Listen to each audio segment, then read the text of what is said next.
Good morning, church. Today's scripture reading comes from Romans 1, verses 20 to 23. That's Romans 1, 20 to 23. And this will be from the New King James Version. Starting at verse 20. For since the creation of the world, his invisible attributes are clearly seen, being understood by the things that are made, even his eternal power and Godhead, so that they are without excuse. Because although they knew God, they did not glorify him as God, nor were thankful, but became futile in their thoughts, and their foolish hearts were darkened. Verse 22. Professing to be wise, they became fools, and changed the glory of the incorruptible God into an image made like corruptible man, and birds and the four-footed animals and creepy things. Amen.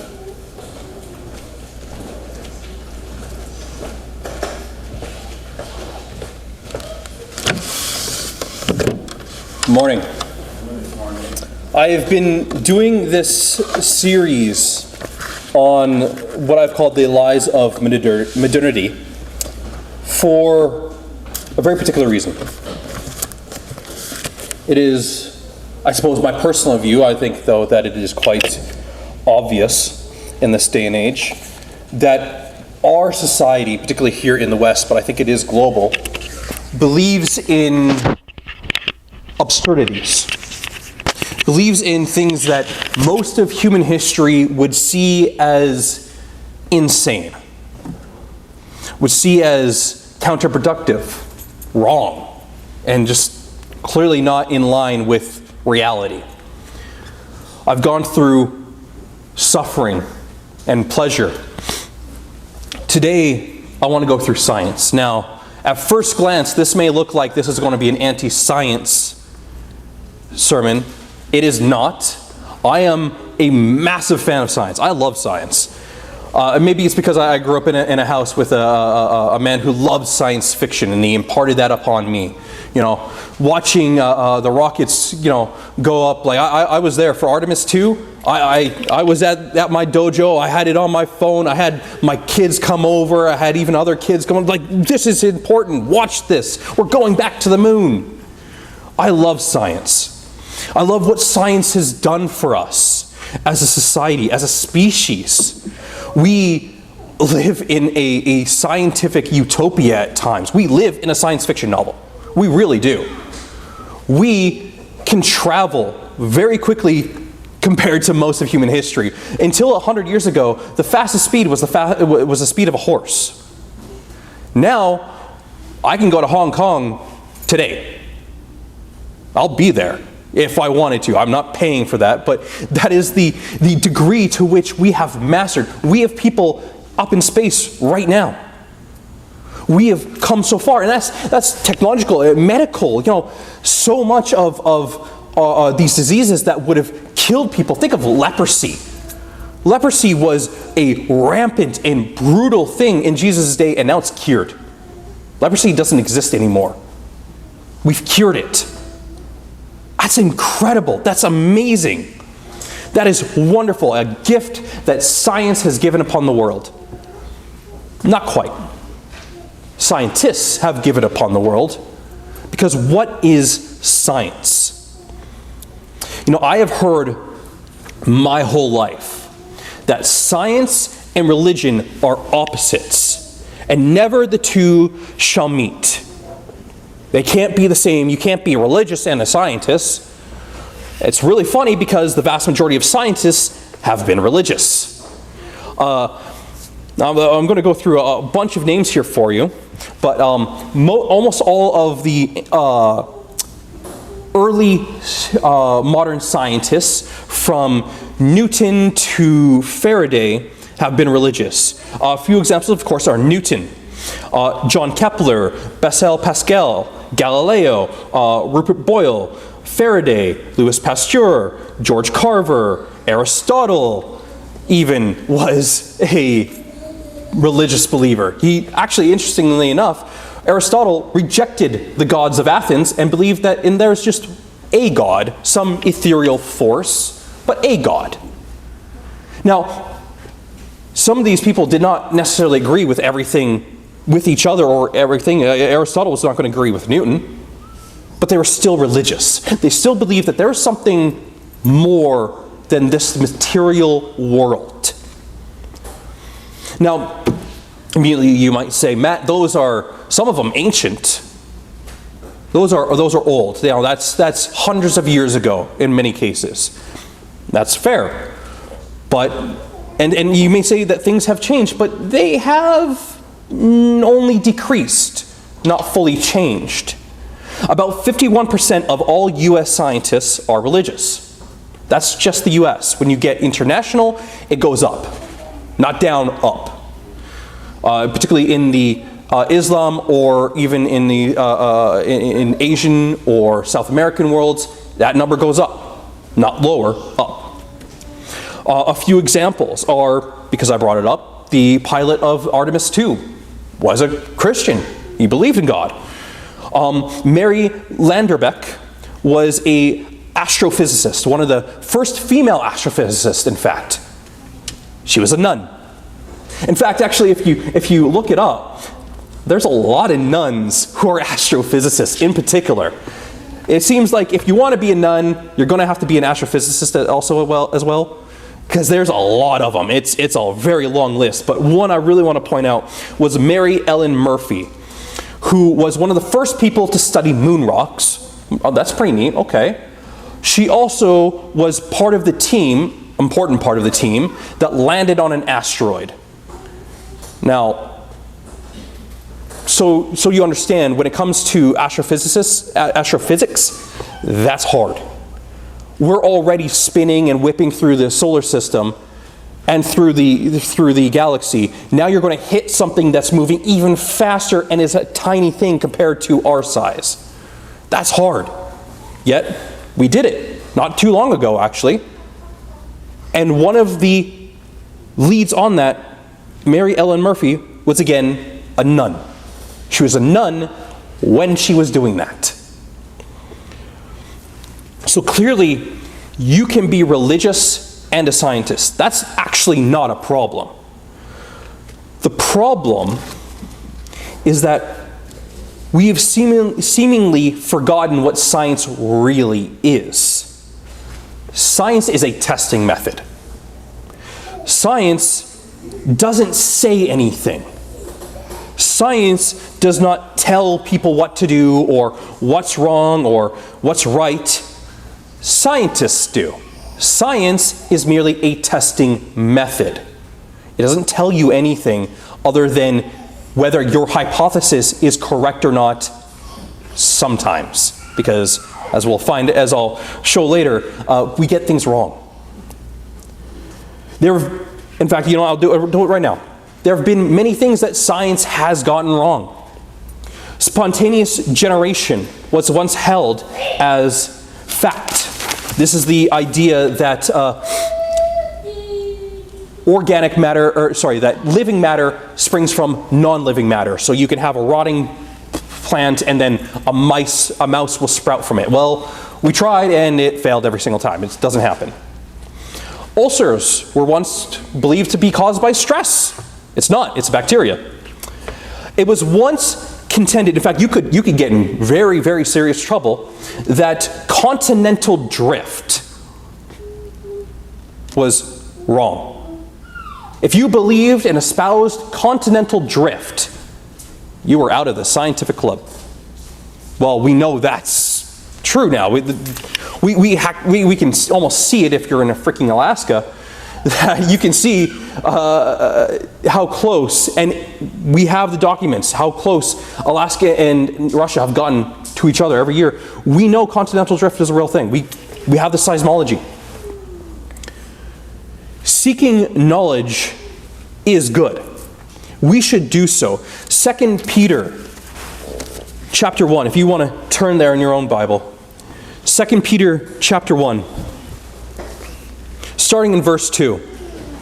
Grace and peace be multiplied to you in knowledge, in the knowledge of God and of Jesus our Lord, seeing that his divine power has granted to us everything pertaining to life and godliness through the true knowledge of him who called us by his own glory and excellence. For by these he has granted to us his precious and magnificent promise, in order that by them you might become partakers of the divine nature, having escaped the corruption and that is in the world by lust. Now, for this reason, also applying all diligence in your faith, supplying moral excellence, and in your moral excellence, knowledge, and in your knowledge, self-control, and in your self-control, perseverance, and in your perseverance, godliness, and in your godliness, brotherly kindness, and in your brotherly kindness, love. For these qualities are yours and are increasing, that they render you neither useless nor unfruitful in the true knowledge of our Lord and Jesus Christ. Knowledge is brought up a lot there. And it is more than just knowledge of God. Because if you want to know the knowledge of God, it is, yes, first and foremost biblical. But it is also the world around us. How much inspiration, how much divine inspiration have we gotten from the world around us, the natural beauty of our world, the complexities of existence. It has inspired poets, scientists, and us to this day. We sing songs inspired by these ideas. God created this world. He created it for us. And it is constantly inspiring us. And it is okay and good to seek the knowledge and understanding of this world. That's why the founders of science were religious. Because they loved God and they wanted to understand him better. They wanted to understand what he had created. And through that, we have gotten a better existence, a more comfortable existence maybe. Maybe not a necessarily better one. A more comfortable existence would be more appropriate. What is wrong is making that pursuit of knowledge your God. That is what's wrong. And that is what's happening nowadays. Science, or at least this nebulous idea that has become science, has become God for our society. Science has become the false idol of our society. In 1 Corinthians 2, when talking about spiritual gifts, Paul reminds us that, and the Corinthians, that we can be led astray by mute idols. Now, he didn't just mean that they were mute in that they, of course, didn't speak. These things were made of bronze or gold or of wood. But idols is more than just this figure we made. We can make idols for ourselves. Science is a religion, at least right now it is. You may say that, Matt, no. It's not a religion, Matt. Come on, you're being hyperbolic. There's no God in science. You're right, there is no God in the religion of science. But you can go tell that to the Buddhists or the Confucianists. There's no God in that religion either, in either of those religions. Yet there's nearly 1 billion of those two religions combined. No God. I don't think anyone here, or anyone watching, or any atheist would disagree that Buddhism and Confucianism are religions. There's no God. Clearly, a God is not essential for a religion to be a religion. I want to go to Acts and how crazy we can be about religion at times. Acts 17, 22 to 23, when Paul is in Greece. Excuse me. And he looks to the Athenians. And Paul, in verse 22, and Paul stood in the midst of the Areopagus, I mispronounced that word, and for some reason I don't know why, and said, "Men of Athens, I observe that you are very religious in all respects. For while I was passing through and examining the objects of your worship, I also found an altar with this inscription, 'To an unknown God. What therefore you worship in ignorance, this I proclaim to you.'" Athens, which is for the ancient world, the place of reason, the place where Aristotle, Plato, and Socrates would come from. Aristotle is considered one of the great founders of science. Where they had come from, even they were like, no, we gotta make sure everything's covered. So we're gonna have this idol to an unknown God. This is how crazy we can be about this. Religion isn't just Christianity. That's a religion, and if it doesn't follow that, that's not a religion. No, a religion is anything that we serve. And that can be anything. Again, an idol can be really anything. We serve idols all the time, and we don't realize it. We sometimes serve this idol. And that's a hard thing to break. But we must remember that they are. Science has become an idol. I want to bring up a quote from a biology textbook used in the United States. Actually, I'm pretty sure in Canada as well. Darwin knew that accepting his theory required believing in philosophical materialism, which is a problem, the conviction that matter is the stuff of all existence, and that all mental and spiritual phenomenon are its byproducts. In Darwin's world, we are not helpless prisoners of a static world order, but rather masters of our own fate, which I would disagree with. And from a strictly scientific point of view, rejecting biological evolution is no different from rejecting other natural phenomenon, such as electricity and gravity. Now, what's funny to me is that very last word, gravity.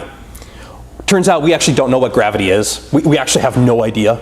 E equals mc squared merely shows how gravity works, not what it is. We don't know much about gravity. It's funny he brings up that one. Electricity I'll give him, but gravity we don't know. And as we are delving more into quantum physics, we're finding that all these laws that physics has made for itself, like nothing can go faster than the speed of light, or the law of conservation of energies, are completely broken by quantum physics. You entangle two particles, and no matter how far they are from each other, they react at the exact same times. The double slit experiment, and all these things that go, wait, this isn't cooperating with physics, and particularly Darwinian physics. It's a lot more confusing out there. If you ask a honest physicist what they know, the true answer is, we don't know anything. One of the quotes about quantum physics is, if you're not completely and utterly confused by quantum physics, you don't understand it. Showing that the world is a lot crazier than we think. And that when we boil it down to this rather arrogant statement in this textbook of, if you don't believe in evolutionary biology, you don't believe in electricity. Well, I got news for you. It's a lot more complicated out there in the real world. And we're discovering that more and more all the time. You know, science can't even explain absolutely everything. It can't. There's one I'd like to point out to you right now that science cannot explain. And every single one of you know it. It's love. Science cannot actually explain love. Now, when you look it up, it won't be love. I did. I Googled it. I was like, okay, can science explain love? I went through it. It's not love that it's explaining. It's adult relations, which science can explain. That's fine. But love? Because not once does it answer why we know when we don't have it. Because that's why I use love. Because every single person here has felt love. You've also felt its absence. And so it's a lot more than just these chemicals reacting in our brains to create effects that we feel towards others. It's clearly a lot more complicated than that. Because if it was just those chemicals effects, you would keep feeling it towards them even if they didn't reciprocate. But no, it's a lot more common. You know, every single person here, from that baby to the oldest person, knows what it's like to feel love even if they can't express it. And they know what it's like to feel its absence. Science can't prove or understand everything, though it claims to. And again, as quantum physics is explored, that's getting messier and messier for them. But I want to show what it's become, how religious it is, how dogmatic it is. In 1981, Rupert Sheldrake published a book called A New Science of Life. Now, Rupert is a Harvard and Cambridge educated biologist. He's in textbooks to this day. He is a smart and well-received man before 1981. In 1981, he published his theory on morphic resonance. Now, I want you to understand, I'm not going to really get into it. I don't agree with it. It's this idea that knowledge can be inherited generation to generation. There's interesting things about it, but I don't think it's quite true. But I think you should be allowed to express it. I think if you come up with an idea, have some science behind it, it seems like it's fair to say, hey, look at this. Check this out. Now, you know who disagreed with that? John Maddox of the science journal Nature. If you don't know, Nature is the preeminent science journal in the world. John Maddox wrote about Rupert Sheldrake's book, that it was the best candidate for burning. And I quote, this is a quote, the best candidate for burning there's been in years. Sounds a lot like what the atheists love to constantly bring up. The Catholics wanted to burn Galileo's books and then did so. He specifically, in an interview, used the exact same terminology for the exact same reason and did so consciously. He used the term heresy. That Rupert Sheldrake's idea was literal heresy and that it should be burned. I don't think that's science. I think that's religious dogma, isn't it? That's not a scientific method of maybe he's right, maybe he's wrong. Like I said, I don't agree with Rupert on it. But to then say, no, we should burn it, that seems a little far, right?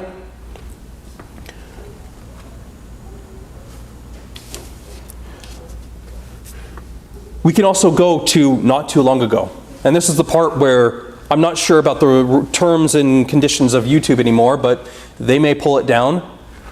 But just 6 years ago, an event started. The pandemic happened. COVID came and we were told to vaccinate and mask mandates and then told certain things about how it happened. Now, I don't care where you come down on those things. But it turns out, but what I have a problem with is how it was done. If you said, I'm not so sure about this vaccine, there were articles in the Toronto Sun about how you should go to jail. I don't care where you fall on the vaccine. Personally, I'm on the fence. I think it was good for me. I don't think it was good for everybody. I'm an asthmatic though, so I was a bit different case. I don't really care if you agree or didn't agree. But for the scientific and societal community to say that if you disagreed with the vaccine, you need to go to jail. And that if you did catch COVID, we shouldn't give you medical assistance, which is another article directly from the Toronto Sun. And it turns out, of course, that the vaccine actually does have side effects, does have problems, but hey, whatever. Hindsight 2020. Mask mandates. People criticize mask mandates and this doesn't make sense. Well, it turns out they already knew that. Science lied. The scientists, I should say, lied specifically. They did turn around not too long ago and say, yeah, mask mandates were complete bunk. We knew it wasn't helping anything. Didn't matter how many masks of those terrible cloth masks you put on, they weren't going to help. But they mandated, and if you didn't agree with it, because again, I'm an asthmatic, so having something over my nose and my mouth, I start having a problem breathing. But if I didn't, my work would fire me. How's that science? That sounds more like dogma, right? Even asking how it happened. How did this vaccine happen? Oh, a bat thing. Again, turns out that's not true.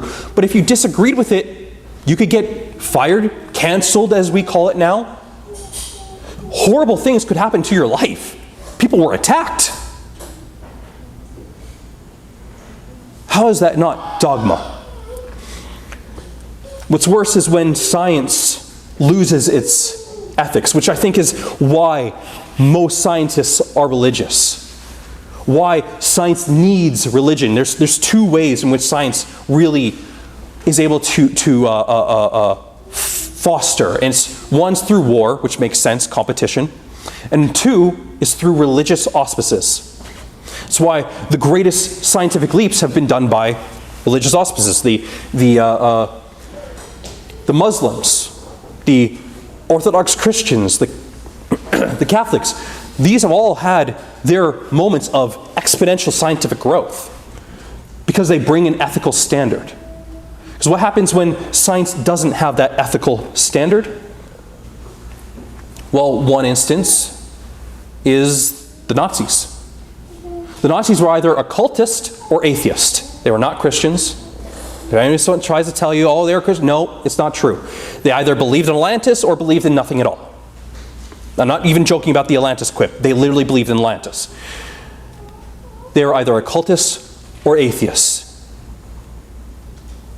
And you don't want me getting, of course, into what they did to people, to the Jews, and to the Poles, and to mentally disabled peoples. But even worse than that was Unit 731, and I won't get into much. And I do not recommend you getting into it. I would say if you're 17 to 25, you should read that. You should read about what Unit 731 did. Let's just say there's a reason why we know so much about hypothermia and frostbite. It's dark stuff. It's evil stuff. It's monstrous stuff. And that is what science will do without an ethical background. Science is a testing method, not a societal doctrine. But yet that is what our society has become. And is constantly thrusted upon us every single day. We are told, this is what science says. And if you don't believe it, you're crazy or stupid. Well, I think history will prove them wrong. They may bring a lot of technological advancements, although that's actually getting less and less every year. Doesn't mean they're right about all of existence. Doesn't mean they're right about what happens after we die. Doesn't explain why we know things that we shouldn't know at times. How quantum physics seems to come in and all these things. We can't explain it right now. But this religious dogma of what science has become will demand you adhere to it no matter what, and say that if you believe in this book right here, you're insane. Despite the fact that this book keeps actually being a lot more right than wrong. Okay, has a lot of trouble being wrong, in fact. Particularly when it comes to archaeology. Archaeologists keep trying to say, oh, the Bible's wrong about this or that, and well, the Bible keeps being right. I come to you with this to just warn you and to hopefully have you see what this has become. Again, just a few years ago, if you didn't believe or say certain things that the scientific community told you to say, you could lose your job and your livelihood. We are not to allow this to happen. Because although they knew God, they did not glorify Him as God, nor were thankful. But because futile in their thoughts and their foolish hearts were darkened, professing to be wise, they became fools. They became tyrants. And changed the glory of the incorruptible God into an image made like corruptible man. When I look at modern science, I see that. I don't see Galileo and Newton and those who got us to the moon. I see a corruptible man shaping himself into an idol, into an image like God. It is okay to like science. It is okay to practice science and be into science. I encourage that. We need more religious people into science because they're usually the ones who do way greater discoveries. Every modern scientist is standing on the shoulders of those religious scientists a few hundred years ago. Dawkins wouldn't be, sorry, he's not a scientist, Hawking would not be where he is without Newton. Without Einstein, who was not an atheist. Now, he wasn't a Christian or a Jew, but he was a deist. And I'm counting that at this moment, because that's my point. Hawking was a vehement, demanding atheist who did ridicule religious people. Yet he stood on the shoulders of religious people. He stood on the shoulders of Faraday. He stood on the shoulders of Pasteur and so many others, and yet ridiculed their beliefs. Makes no sense to me personally. Now, I don't think the Bible is a scientific document. I don't think, now there's some things, some moments in which it has, but it's not necessary. The point of the Bible is not about scientific in this materialistic world, or at least the way we're trying to make it a materialistic world. It is about so much more. I want to end with you, and part with you, a quote from Galileo. Galileo, you know, we constantly are reminded of him and his persecutions and everything, the book burnings, yet to his dying day, never once wavered from Christianity. Never once said, oh, I'm an atheist now. No, he believed to his dying day God was real. But I leave you with this. The Bible tells us how to go to heaven, not how the heavens go.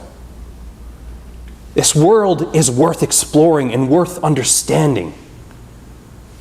But it's not the be-all, end-all. There's so much more even after this one. And as amazing and as incredible as this world can be, and it can, it's insane how beautiful this world is. I was just in BC, and man, we were driving down the Coca-Cola into a cloud. That was cool. That was beautiful. As beautiful as this world can be, the next one is even more. Let us go to heaven and leave how to now and how to get there to the Bible. But let us remember we are trying to go there. And it is worth going there. There's so much more to existence than just this meager material world. I give you this lesson. I hope it was helpful to you. And as we stand and sing, let us be shaped by the word of the Lord. Thank you.